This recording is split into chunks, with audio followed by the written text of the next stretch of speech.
James, welcome to the Buy, Grow, Sell podcast. Thanks for having me. I appreciate it, Simon. No, my pleasure. I'm really excited to unpack your story a little bit today. But hey, listen, maybe for our guests, could you maybe just tell us a little bit of your background and kind of what led to the business we're about to talk about? Yeah, absolutely. I'm a Southern boy from the United States of America. It's over here in the other hemisphere, the other side from Australia. I was born and raised in Louisiana, which is like the Quebec of the United States, you know, the French separatists. I was the child of an entrepreneur who was the child of an entrepreneur who was the child of an entrepreneur who was the child of an entrepreneur. So my dad, my grandfather, my great-grandfather, they all had businesses. And all my aunts and uncles were in business. So when I was growing up, I just assumed I would go into business. I didn't actually really know what that meant, but I just assumed it's what I would do because it was what everybody else did. So my dad was in the Teflon business, so I grew up walking around manufacturing floors with him. He produced Teflon and shipped it all over the world. In fact, random Australia connection. Now, Simon, where are you? I'm in Sydney. You're in Sydney. Great. Okay, so he took his very small 1970 twin engine prop plane Piper Aztecs. My dad's a pilot, mom's a pilot, I'm a pilot. We're all pilots. And he put gas tanks in where the back seats were. Flew by himself in 1987 with no GPS to Sydney, Australia from Baton Rouge, Louisiana. Crossed the Pacific Ocean at 8,000 feet in the air. 51 hours of flying each way. Stopped at the islands for gas. And he had customers in Sydney and Brisbane, all up the coast. And so he called on all of his customers, deducted the whole trip. That's an amazing story. No GPS. Yeah. Just, yeah. Yeah, insane, but really exciting, man. Yeah. I mean, there's a little part of me that's actually scared just hearing it. Yeah, I know, right? You just hook her up. So that's my dad. That's what I grew up with. I grew up with this absolute entrepreneur, man's man of a dad, still alive. Thankfully, he's 84 now. He's still always thinking of some next adventure, always. And I went to Texas A&M. I got a degree in accounting. Texas A&M is the world's finest institute of higher education. Just letting you know, huge university, 75,000 students, and we call ourselves Aggies. If you graduate from there, and you always wear a ring every day the rest of your life as long as you live. You wear the same ring and. Cool. So I thought I was going to be a consultant with because by college it kind of changed, and I was like, well, maybe I'll be a consultant with one of the big 5 accounting firms, and I did a couple internships with PricewaterhouseCoopers, and during the summers outside those internships, I was doing software development on the side because I had started writing code when I was like 11. It was because my school taught me, and then my dad got me a computer when I was 12, and then I started a lawn business when I was 12, and I ran that. And then I wrote a software program when I was 13 to manage the invoicing for my lawn business. And then when I was 16, I started a business back. This is 1995. I taught people how to get on the internet back when it was complicated. And so I had these little side hustles. And in college, I got this side hustle building websites and software for people because the internet was new. You know, it was like only 7, 8 years old. And so built websites and software. And after 2 internships with a big old firm, I went to my dad and I said, hey, man, I'll start a business because I don't like this working for other people thing. and he, even though they'd offered me a job and Pricewaterhouse had, and Arthur Andersen had offered me a job, KPMG had offered me a job, I just like, I need to do my own thing. And so he lent me $5,000 and we started JB Knowledge with $5,000 and a hope and a dream. And, within a couple of years, I think he had to lend another $63,000. So our total end was $68,000. We got started with this thing I'm still doing 21 years later. So, I mean, that's like the childhood to the beginning. We build software still. I can tell you more about that later, but that's the origin story is just love technology almost my whole life and love business. Grew up around business, not around technology. My parents were Luddites, man. They didn't. We had a single TV with rabbit ears, and we had a single phone that was like a, yeah. I can relate to that. Yeah, it took a while so for TV to get a color TV. Yeah, it was a different deal. And then I started JB Knowledge to build websites and software for anybody, and then I can tell the rest later if you want. Yeah, very cool. Very cool. So tell me, growing up in a house like that and with a dad who's doing these kind of things, I mean, is there an expectation or a kind of a weight that comes with that, that you're going to follow in his footsteps and stuff like that? Yeah, I think for a son with a father, for sure. I think if somebody tells you there's not, they're probably lying. It depends though, right? If you have a good dad, so it depends on if that father loves you and like is someone you want to emulate. For me, it was. I adored my father. I thought he was the coolest thing ever, man. I mean, Yeah. this is a guy who 3 times a year would fly into the remote villages in Mexico and bring doctors and nurses in for free medical work, right? Like Oh, that's cool. that's who he was. And so he lived out passion for people, helping others, flying, building businesses on Saturdays. Took me. So yeah, did I want to be like him? Hell yes, I did. I thought he was cool. I mean, I was like, well, and I actually really wanted to go work for him. And he said, James, you will never work for me. And I was like, what?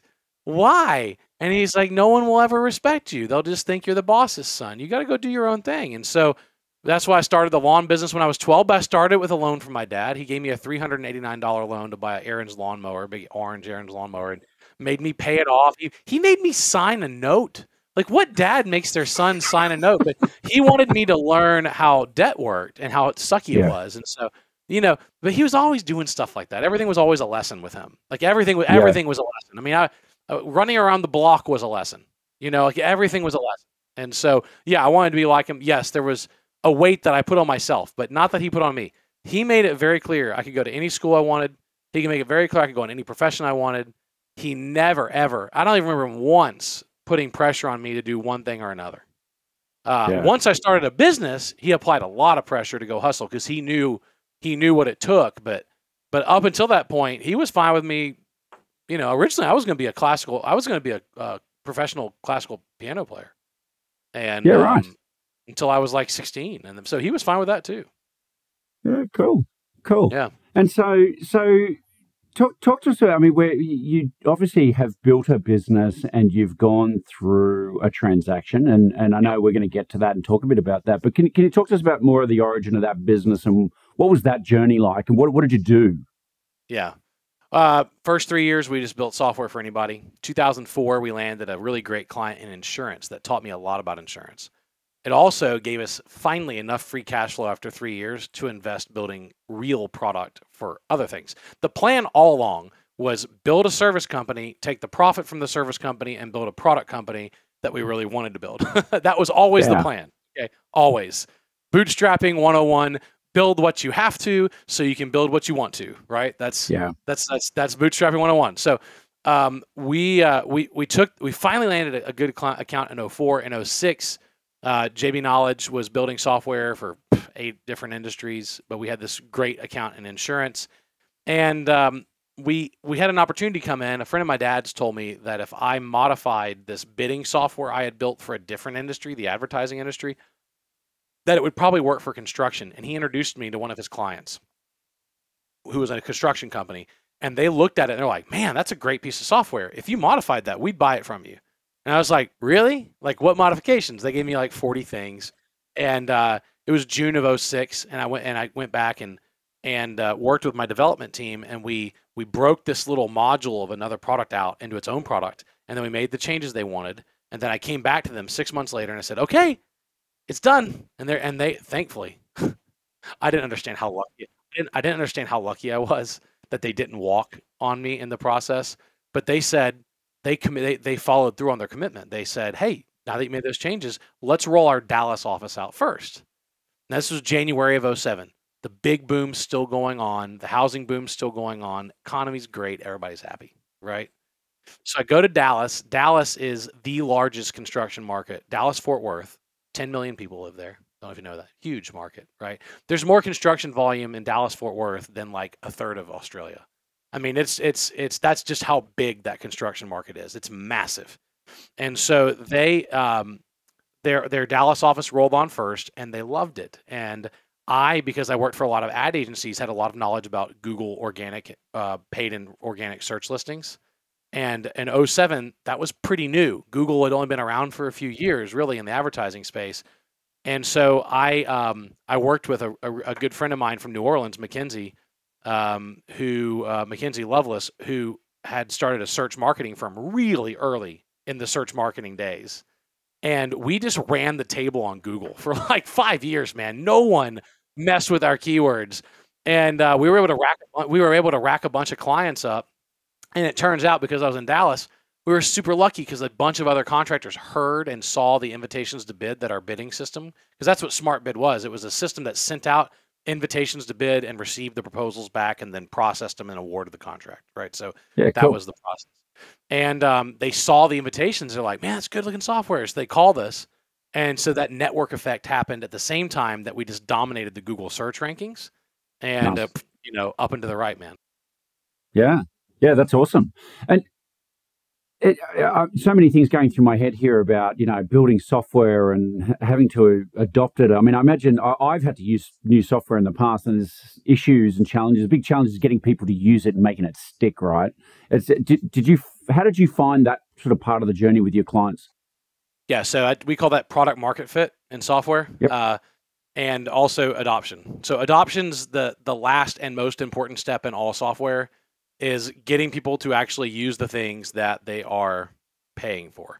Even if you get them to sign the contract, the biggest problem plaguing software as a service companies is underutilization, because and this was less of a concern when you used to buy software and then only pay for it once.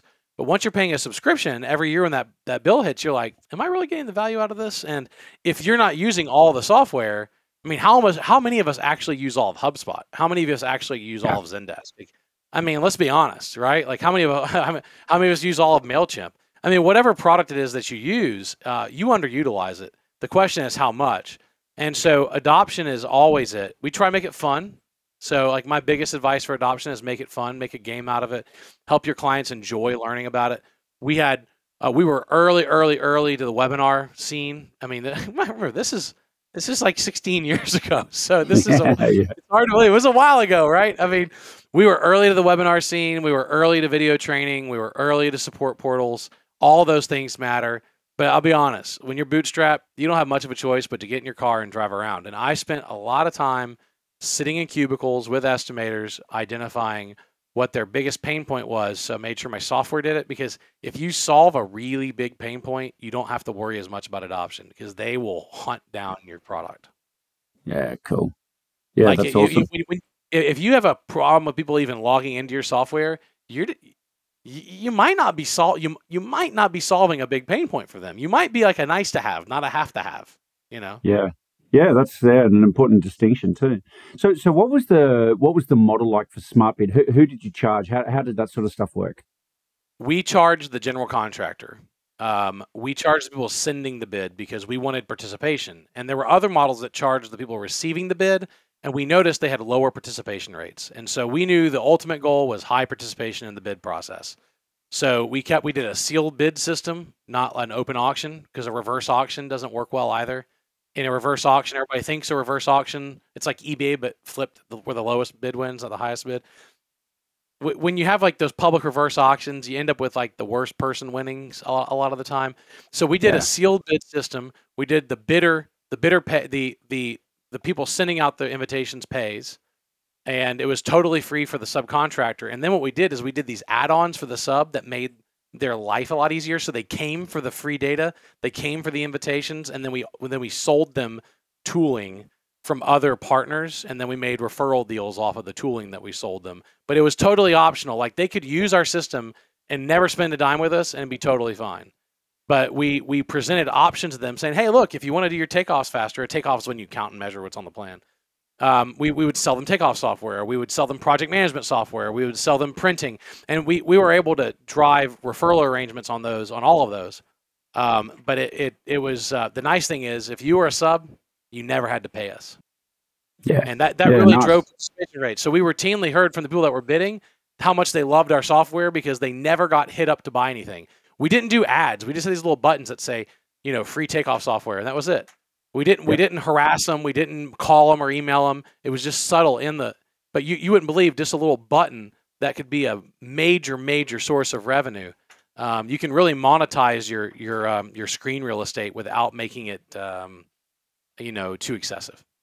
Yeah, interesting. I love, and what I'm hearing here is that, you've got paying customers that ultimately, through just the general process of doing business, leads to other paying customers, right? It's a point of Yep. leverage that I think a lot of businesses struggle to find that, right? Which puts a big blocker on them scaling. So that's really cool. Can you talk to me from sort of building the basic sort of MVPs and all the rest of it? What did the journey look like to, I guess in time wise, I'm thinking in terms of first customers, break even, kind of going, hey, we're onto something here. Yeah. So 06 to 18, right? That was the time frame. 12 years from start to sale, bootstrapped the whole way. Used the profits from our service business to subsidize the losses in the product business. Broke even a few years in, and then we consumed all of our cash growing. So we never generated a profit intentionally. We used all of our money to grow. And we were up against a bunch of venture capital backed companies that were consuming tens of millions of dollars to do the same thing. So we were very capital efficient. I would say I don't have really good calculations on exactly how much, because back then it was all part of this one thing, and I learned later about interdepartmental accounting, and so the early days are tough to tell. But I would say we probably had a decent amount of money in it. But let's say we had about 1/25th to 1/50th of what our venture capital competitors had into the product. So we were about 95% more capital efficient, with growing to at the end when we sold, we had 1,100 and I remember the number the other day. I think it was like 1,143 customers, I think, when we sold, and we had about 250,000 companies bidding on projects, and we pushed out 10,000 projects a week. We had 3 million downloads a week, and I want to say a dozen time zones. I can't remember the exact number, because we had clients in the UK. We had a big set of clients in UK, Dubai, Australia, Hong Kong. And so we were bidding kind of 24/7. So it was like a 12-year cycle. It took a few years to break even. Once we broke even, we just kept it at break even to try and push growth up. And the model for us worked. It was still slower than a VC. We probably could have done it in 6 years instead of 12 if we would have used outside capital. But then you have the consequence of having outside capital on your cap table, and what that does. Yeah, you dilute, right? That's understandable. Dilute a lot. I'm curious. Yeah, absolutely. Yeah, it's they take a chunk, right? I'm curious. I mean, you've obviously seen both models, right? Using venture capital, and clearly you've bootstrapped all the businesses that you've built. Yeah, JB Knowledge, SmartBid, Smart Compliance, TerraClaim. Yeah. Yeah. So I'm just curious as to, like, how do you this idea of bootstrapping and running lean? I mean, what do you think? How important do you think that has been to your own kind of psychology, I guess, of growth and competitiveness and drive, and just ultimately its impact on your overall success? Incredibly important. For me, it's about being really capital efficient and conserving control. Right, everything is about control. And if you ask people who are absolutely miserable raising money, it's because they don't have control of their board, they don't have control of their company. They at the end of the day, they started something that they don't really run. They operate it, right? And so that's always been the thing that I've tried to avoid doing. I also wanted to build a team of people that I could almost entirely keep together. And so when we sold SmartBid, we kept 90% of the staff, maybe 93%. We kept a lot of the staff with us, because the buyer was strategic. They didn't want all the staff. And so it really allowed us to keep this amazing team together. And I've had the top two levels. I have 270 employees today. And the top two levels of my company, my leadership team and my management, they've been the same for like over a decade. My leadership team's been the same for 20 years. So I really, really, really love the people I get to work with. My team, I can't say enough about my team. And when you really love your team, bootstrapping is a great way to make sure that no one steps in and rips your team apart. Because when you do a deal, when you do terms, you can filter out a lot of people that are going to insist that the entire team come, or that you come and be an employee. You can leave room for that. Whereas if you have outside capital at the table, they're going to want to exit and get their money back, and you're not going to have much of a say. So that's really what it was about for me, was conserving cash, was being capital efficient, maintaining control. and building something that was financially sustainable. Because like when 08 hit and the economy cratered, and look, we're headed for that again right now. Let's not lie to ourselves. Okay, let's not lie to ourselves. I went through 01, I went through 08. Look, I've been through this. We're going down. Okay? You don't want to step in with you don't want to step in with a ton of debt, and you don't want to step in with a huge negative burn, because cash gets real scarce. Like right now, cash is getting way more scarce because everybody lost their shorts on crypto, and then they're losing their shorts in the equity markets, and inflation's biting them all at the same time. Yeah. So you got to watch that burn, and that's what bootstrapping is about, is watching the burn. Yeah, no, that makes perfect sense.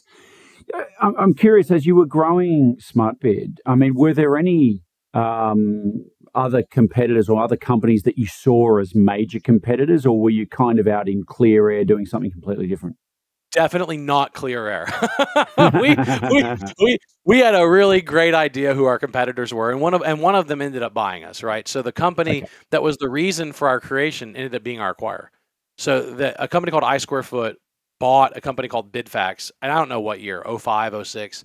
They shut it down, and the customers were so angry they shut it down. They were looking for another solution, and here we were. And that's actually, and then that company, iSquareFoot, ended up being our acquirer in 2018, 12 years later. And so it's everything is circular. That's why you be careful how you treat your competitors. Be careful about your reputation in your industry, because oftentimes your competitors may be the ones who end up buying your baby, and you don't want to alienate people who could be future acquirers. And so we had vigorous, stiff competition stepping into the market. I knew what our niche would be. We were going to be entirely web-based, which at a time was not the case with everybody. We were going to be streamlined and easy to use. We were going to have powerful software. We were going to have an affordable price point, and we were going to have connectivity to other vendors. So we connected them with their other technology products. We were the first to market with a mobile app. In fact, I want to say we were in the first 10 mobile apps in the iPhone App Store for construction. We were one of the first 10 companies in construction tech to have an API. So we were very early to market with some of these things that really helped us, and that was. But we had competitors the whole time, and it got worse and worse and worse. There were more and more and more competitors as VC money started piling into construct tech. Yeah, cool. It's I imagine combining all of that with that lean approach. I mean, was there a little bit of this kind of bunker down, where the underdog kind of mindset? I mean, like you must have been up against some pretty big companies. Huge. Yeah, when your mainline competitors have revenues over $200 million a year and have balance sheets in the billions, and then your startup competitors that are starting up to come after you because you've been in the market long enough are going out and raising $10, $20 million rounds, and they've raised $50, $60 million. And you're looking at these mountains of cash that your competition has. And you absolutely, you're going, it's a little bit of a David and Goliath situation. You're like, all right, I mean, let's go. I mean, the reality is we had 143 of the top 400 contractors in the world, used our product. I mean, we had a decent client base, and they were pretty sticky, but at some point, all things have a logical beginning and an end. And I saw the writing on the wall that it was time for us to either really get serious and consume all the capital that I had at the time. I would have had to consume all the capital to try and go to the next step and compete, or go raise money, which I didn't want to do, or exit. And we had so many offers to exit that it made sense to run a process and go through the process of exiting. And so we did. We ran a process. I hired a deal guy who was my M&A lawyer, Andrew Sherman from Cyfarth. He just a great deal guy. He's done 340 transactions. He's written like 24 books on M&A. Teaches M&A law at Georgetown University. I mean, the guy's just a stud. And he ran the process. He ran the legal, but he also ran the process. And we had about a dozen interested parties, and we whittled it down and got our final offers and negotiated and picked the best one, and that's what happened. But in May, we closed. I think we closed like May 8th, 2018, or May 14th. I'll be able to see what the date was, but it was almost exactly 4 years ago.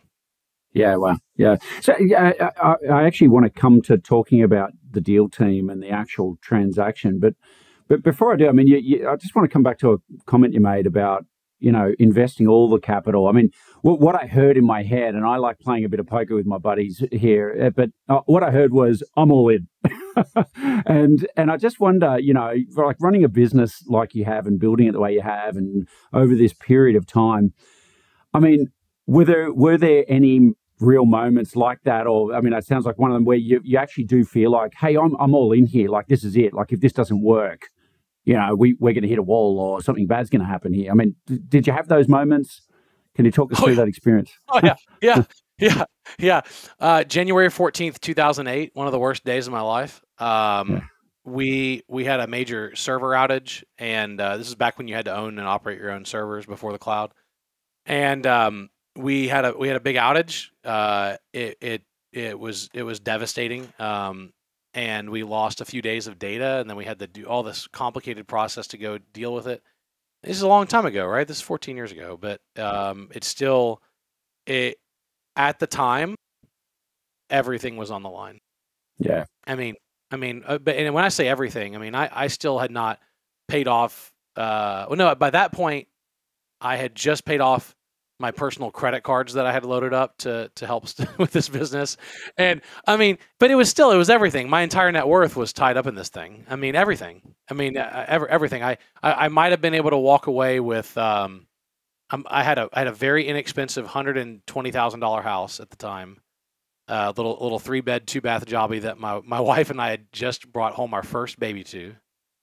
And so it was my wife and my newborn baby, and we had no other money. We had just gotten health insurance, which was a major deal for us. And if we would have, I thought it was going to wipe us out. And so I went outside and started crying. It was terrible. I mean, it was everything. It was the business was going to be gone, clients would be gone, and my job was going to be gone. I mean, everything except I didn't have any debt. And that was the big savior, is I knew at least that they couldn't take my house or my car. But that was about the only thing that wasn't on the line. And certainly there were moments in 2013, 14 again, where it just got really thin. We were investing everything. We were going all in. There were, but that 08, we got through that 08 deal, didn't lose a single customer. I mean, we called every customer, laid a plan out, took action. We remediated it. We fixed it. I mean, it was like a month of hustle. It was really, really hard. The result of it is we got way better at our job. We got way tougher.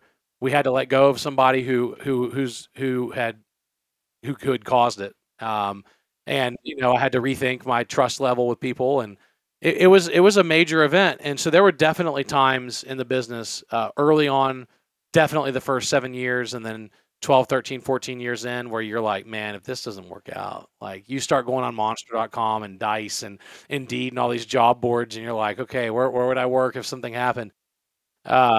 Eventually we had enough diverse things going on. We had a healthy enough service business that I knew if this one thing over here didn't work out, I'd still have something to do.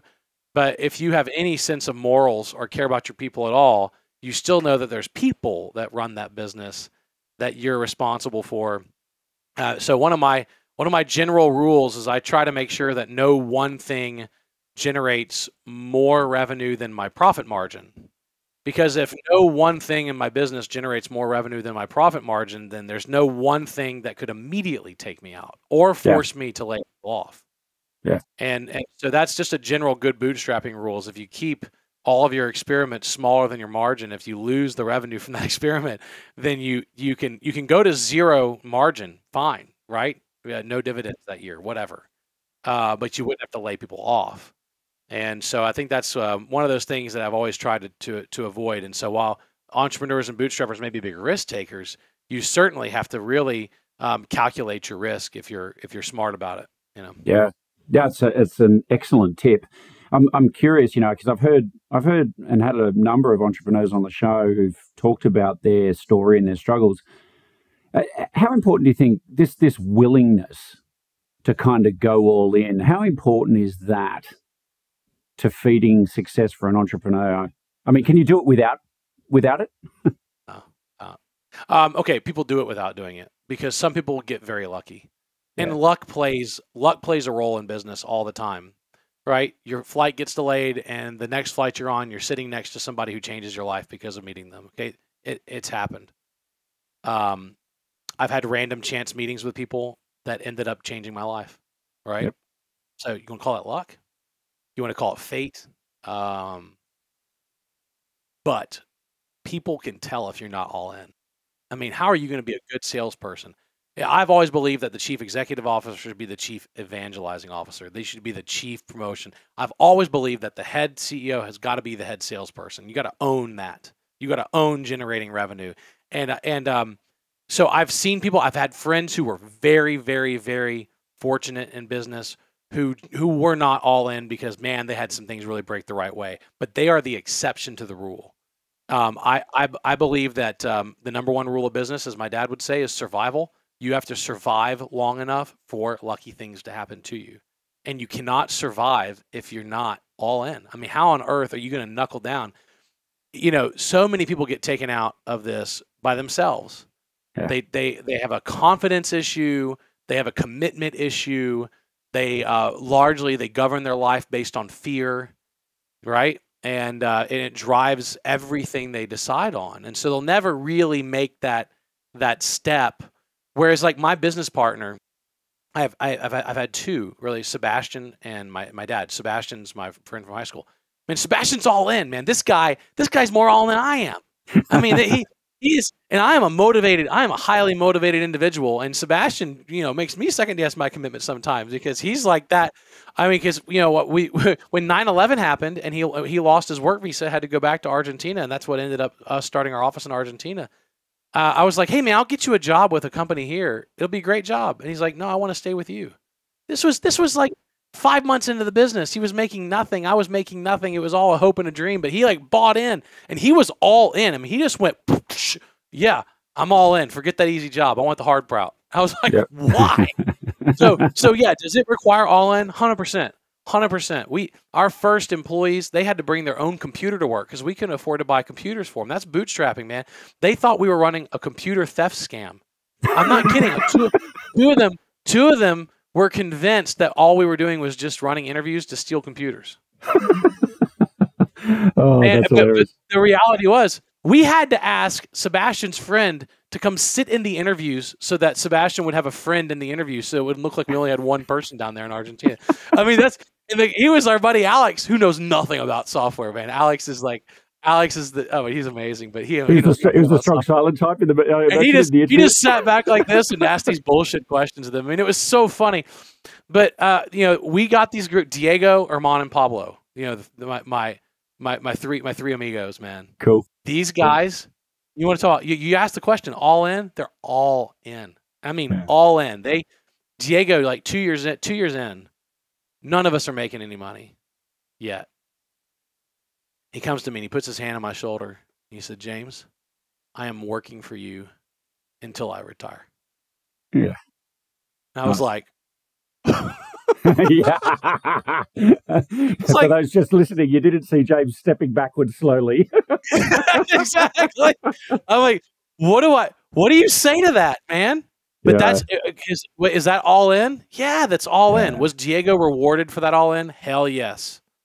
You know, and that's the deal, man. I mean, you got to have them. You got to be all in. Too much equivocating. I still see too much of this, man. I got 2 situations of people that I'm mentoring right now where a partner refuses to let go of another job to be fully in the business. Oh man.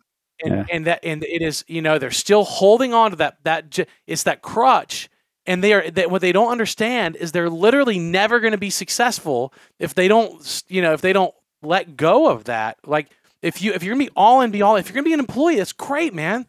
The world needs employees, man. My company, we have 270 teammates, right? I mean, but be all in on that. Like that's my problem with side hustles, man. Yeah. You can have them. It is hard to pull off a side hustle and one of them not win, right? I mean, like you can have them, right? Like you can have I have employees who are in a band and they make money playing on the weekends in a band.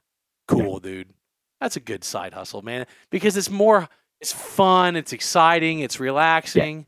Yeah. You know, but you're in a tech business and you run a real estate venture on the side. Hell, you're not going to be committed to either one. You're just doing both a disservice. Yeah, You yeah. know, so I get the band thing too, because it's a passion. It's a passion thing. The money's probably actually not yeah, important. It's the experience. But it's funny because even in our team, and we've got a team based in the Philippines, and they're amazing, just amazing people. But we've yep, occasionally brought in new people, and it's quite common in the Philippines for people to have side hustles. You know, they're always doing little jobs for people, and a few extra bucks here and there. And our message has always been to them: look, we get it. We can't stop you doing that stuff, and we're not trying to stop you doing it. Or stop you earning money. But if you took that little bit of discretionary effort and you applied it to what you're doing in our business, and you apply it to do a course, do something that furthers yourself, you'll give up earning a few bucks today, but you might end up earning a few more bucks per hour or per year, a lot more over your life. You ultimately become far more valuable in the long term.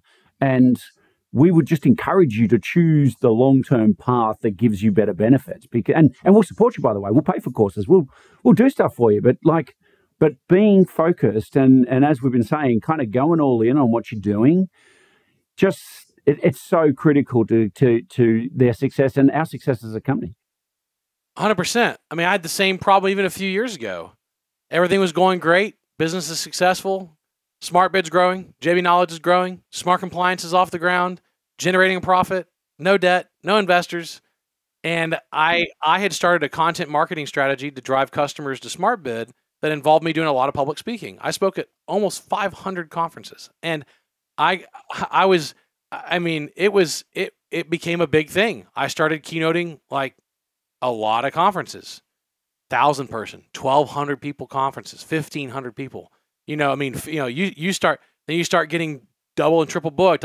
Peak year 2016, I had 53 speaking engagements. I mean, it was, and I realized that this thing that was actually originally there to market the product became a thing on its own. Yeah. And it turned into a distraction from me being all in on the product thing, even though I started it to feed the product thing leads. And by the way, did it feed leads to the product? Hell yes, it did. But my business partner, Sebastian, had to come to me. He had to hold me accountable. He's like, look, I'm not sure this is about leads anymore. Yeah. And it was like, and he was right. And I had to back off. I backed way off because I had experienced success, and there's nothing more, there is nothing more addicting than standing up in front of a room of 1,000 people and having them just, love your speech. It's just, it's incredible feeling. And then getting leads and, get paid to speak to. I mean, there's a lot of really good things, but at the end of the day, it was not optimal for the best outcome for the whole team.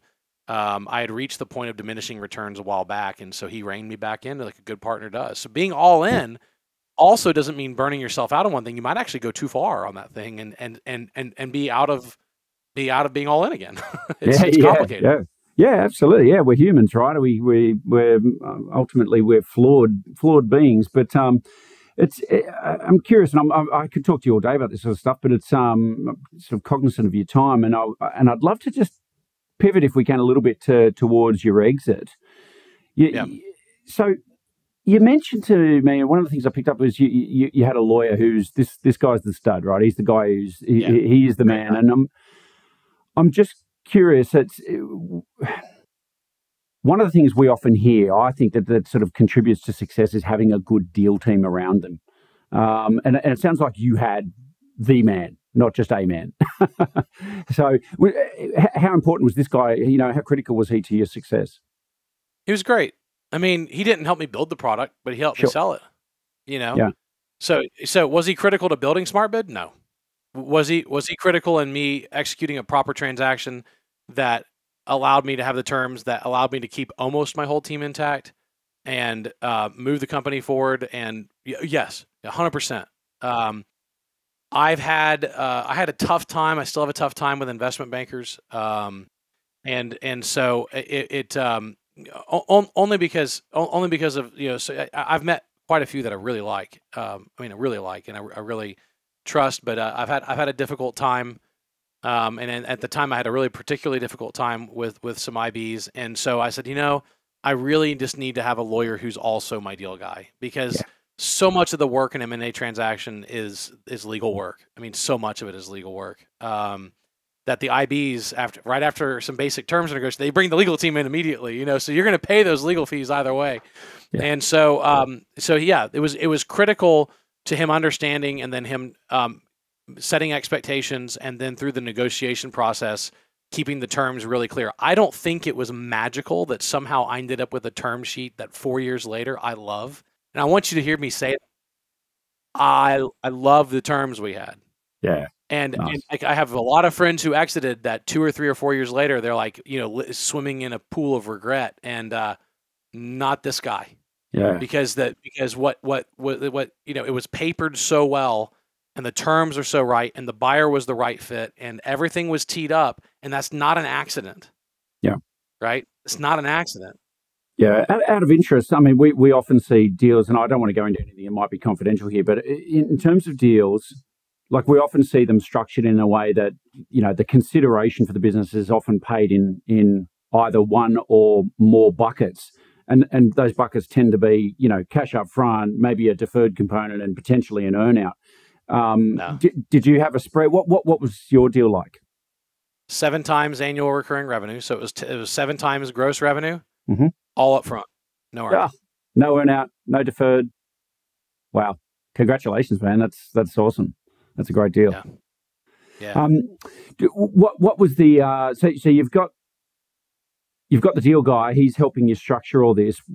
How long did the deal take? Well, actually, let me go back. Like, I'm interested in how long it took from the point of engaging him to actually getting paid. But when in this process did you start thinking it's time to sell? Did you build it with the view of selling it in the end? No, would not. No, I was firmly convinced I would never sell this business until I joined EO, Entrepreneurs Organization, and I met an Aussie named Rob Nixon. And Rob's from Bris Vegas, and he told me a story about selling a cow that I told on one of my other podcasts. But he really helped me understand that there's a time to sell everything. And he and a lot of my forum really turned my mind around on being open to this, and I'm glad they did, because there's a time for everything, and sometimes you can hold things too long. And we had reached this crazy inflection point where we were either going to have to keep really growing and really step it up on capital, or exit. And so thankfully recognized that point.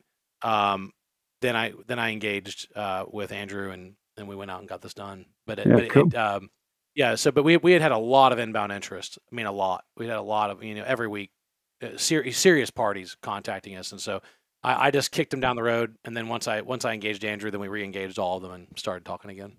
Yeah, cool.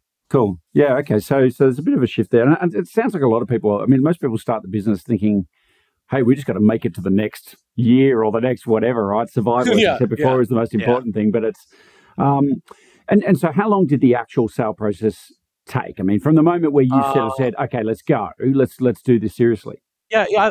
To when we closed, maybe a year. I mean, from when we said, you know, hey, Andrew, come to College Station, let's talk and let's do this, to when we actually got the wire transfer, it was like a year.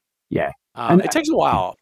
I'm amazed when people come to me and say that they're going to go hire a firm and they think they can get everything closed in 3 months. I'm like, what planet are you living on? Like, you know, the process to get all the proposals will take 2 or 3 months.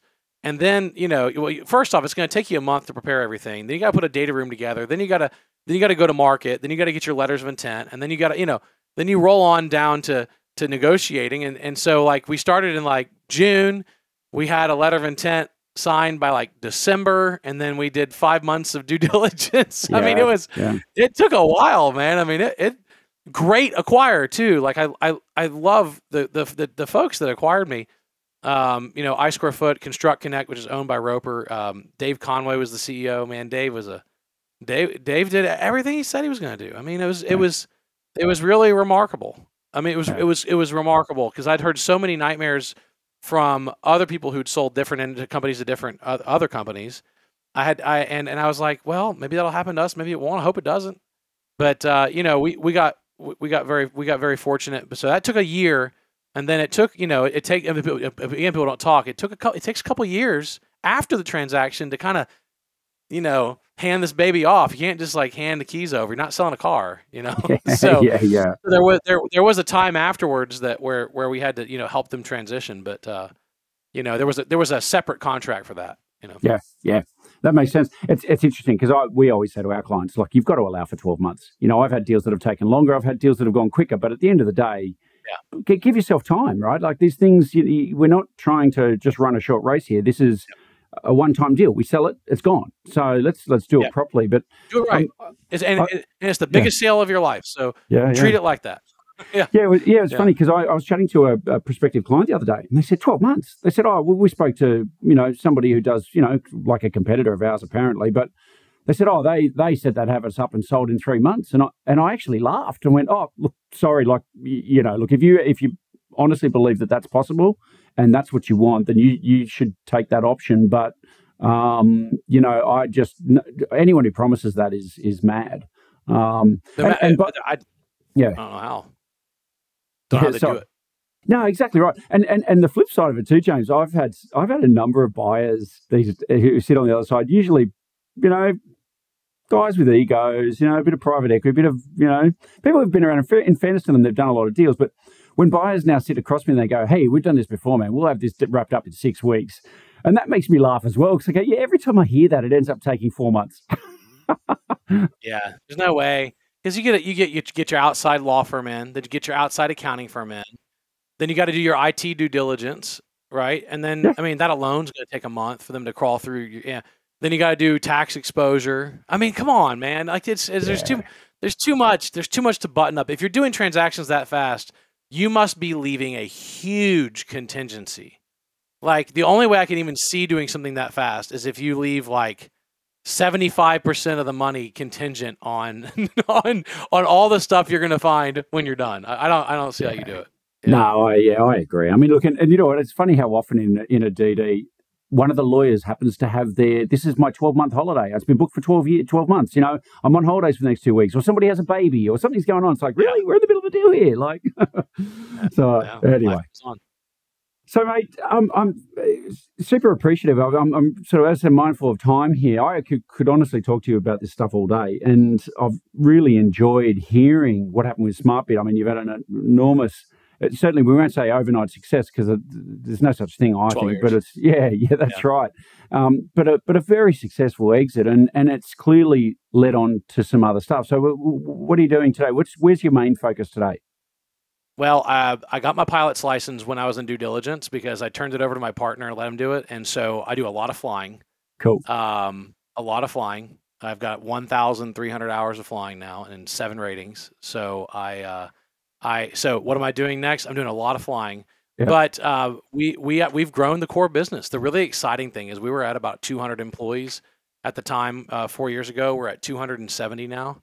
And we took JB Knowledge and we grew that core software outsourcing business where we work for insurance carriers, brokers, third-party administrators. We grew that core business of JB Knowledge. We took Smart Compliance and we quintupled the size of it. So we 4x'd Smart Compliance in 4 years. Then we took and we built a new product called Terra, which is a Terra Claim, Terra Policy, Terra. So it's an insurance software company that builds claims and policy management software. And we have our first 3 customers on that right now. And I'm like, what the beautiful thing about getting to build a business is you get to go through like this amazing new stuff again, like stuff that you thought you never get to do again, like signing the first client, signing the second client, signing the third client. I'm in the middle of that right now. We have hundreds of clients on Smart Compliance, and we've got great longstanding clients at JB Knowledge. Terra Claim is in that new little fresh 6-pound, 8-ounce baby face, where it's really exciting. And so that's what we're doing. So honestly, rinse and repeat. Everything we're doing right now is insurance. So everything we're doing is InsurTech. We still have construction clients, but they use our insurance software. Yeah. Nice. So all of our people, that's what we're doing. We're still bootstrapped, still doing our thing, still building software. We still sell our time and our product. We still use profit from the time business to build product. I mean, we're very, very careful to do all this stuff ethically and do the right thing, right? Our value number 1 at JB Knowledge is do the right thing, even when no one's looking, exhibit integrity and honesty in all you do. And so that's, we let our 5, now 6, we just added a new core value this year after 7 years. We're big about sticking to our values and building business the way that we build business, which is carefully, but aggressively, and trying to innovate now the insurance space. And it's been really cool to see the products take off. Like they're they're off the ground now. Like Yeah. we've achieved, we went past rotation speed, the plane's flying, and we're doing it again. Yeah, cool. That sounds amazing. And by the way, I'm liking the flying analogies here. I am literally a few days away from watching Top Gun 2, so I'm imagining you're doing some pretty cool stuff here. Yeah, we are. I have a lot of fun flying. I just got my seaplane rating in January, and I follow a bunch of Aussie seaplane pilots, and so it's a lot of fun to fly airplanes, and there's a lot of lessons to take back to business from it. Yeah, cool. James, mate, thank you again for coming on the show and being so generous with your time and your story. And I know there'll be a lot of listeners who are just taking a huge amount of value out of all this. Before we wrap up, I mean, are you okay for people to reach out and connect with you? And Yeah. where can people find you? Yeah, so here's the deal. Go to jamesbenham.com. I have a new book coming out this fall called Be Your Own VC. 10 bootstrapping principles. So you can go check that out. It's called Be Your Own VC, 10 bootstrapping principles.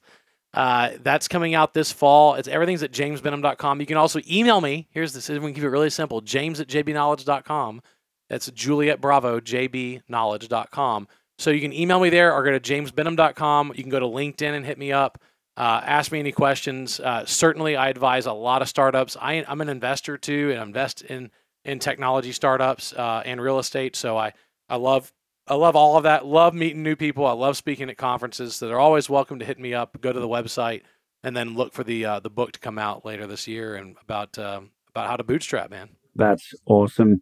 And as we always say on the show, if you do reach out to James, please just put a little note in there. Let him know maybe that you heard him on the Buy, Grow, Sell podcast, so he has a little bit of context as to why you're reaching out. Yeah. So, awesome, James, thanks for your time.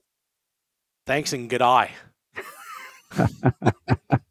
Sorry, Steve Irwin, rest in peace, brother. Yeah, totally. He's my hero. Never heard of anyone getting like people have been stung by stingrays, but I'd never heard of anyone dying of a stingray. And it's the one guy who pretty much like slaps crocs around. It's like the irony of it is just bizarre, man. Oh. What the heck, Steve? I love that guy, man. Love him. He's cool. Thanks for having me on. Appreciate it, James.